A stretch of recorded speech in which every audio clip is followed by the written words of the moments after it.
And that process of releasing what I thought I was and seeing what I actually am, that process is how we understand hypnosis, how the Egyptians understood hypnosis.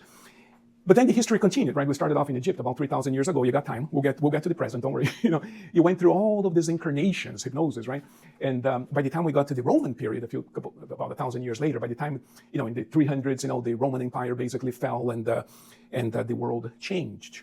When Constantine accepted Christianity as the religion of the land, everything changed, because then Christianity went from being a mystical tradition to being an institutional religion. Quite literally, these are historical facts.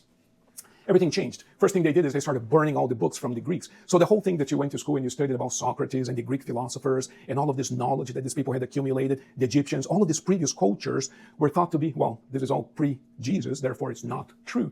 And they systematically burnt and destroyed all of their culture, giving rise to what later came to be known as the Dark Ages.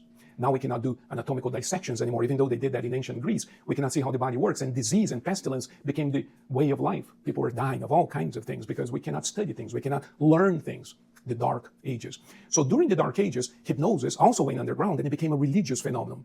For those of you who are familiar with the Catholic Mass, for instance, the way they build those rituals, you would recognize in certain rituals, in certain religious rituals, you would recognize all of the principle of hypnosis.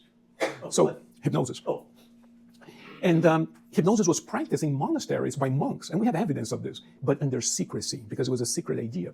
So much so that by the mid-18th century, now we're talking 1764 or so, this man who was a priest, his name was Maximilian Hell. Now, I always smile, I cannot help it, because he was a priest, and his name was Maximilian Hell.